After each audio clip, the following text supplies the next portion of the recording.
So when I was a freshman in college, like the little nerd that I am, I joined a literary club. And the way the club worked was that every month we would focus on a different author, and then at the end of the month we would have a meeting and we'd have a guest lecturer come in and talk to us about it.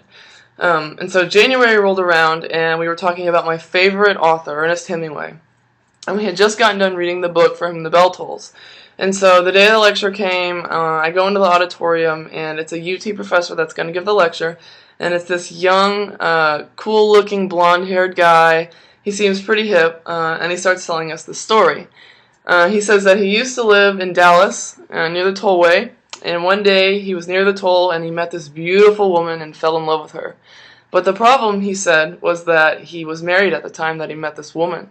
And so by that point, I was just like, oh my god, this is too scandalous. I don't want to hear about your love affair. This is not appropriate. Kind of freaking out. So he continues to tell the story. It's a really long story, probably 10 minutes long.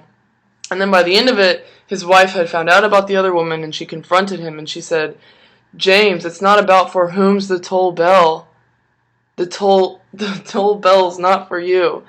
And I just started cracking up. What a hilarious pun. I was washed with relief that he wasn't being serious about his love affair. And, I think the reason he told us that story was because it was an open discussion and he wanted to get everybody kind of relaxed and in a good mood.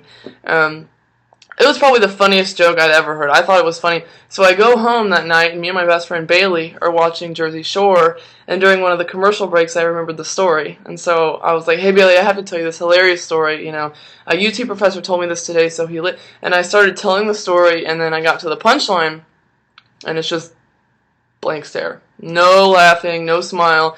She looks at me, and she says, so did his wife divorce him, or did he end up with the girl from the toll?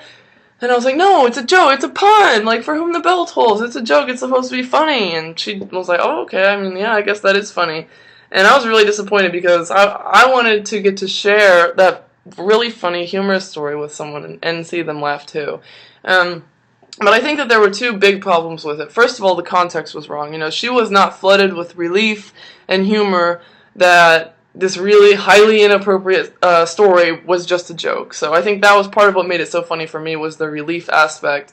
Also, when I retold the story, I omitted the middle part because I thought it was boring, and she has a short attention span, and so I was trying to make it, a quick, funny joke, and I think maybe part of the humor of the story came from the build-up of this really long story that turns out to be about nothing. It's just a joke. And then finally, when I heard that story, Hemingway was on my mind because I was at a Hemingway discussion. For her, she was thinking about Guidos and drinking on the beach, not about, the book that she had just read, which was For Whom the Bell Tolls. So, I didn't get the reaction I wanted from her. I told it to a lot of my friends and family. Didn't get good reactions from them either. I guess nerdy humor combined with poor storytelling makes that joke not funny to most people. But hopefully one day I will be in the position where the joke is just right and I tell it perfectly and people think it's funny. But I will remember to tell the whole thing, and I will remember to somehow subtly remind them before I tell the joke about the book For Whom the Bell Tolls.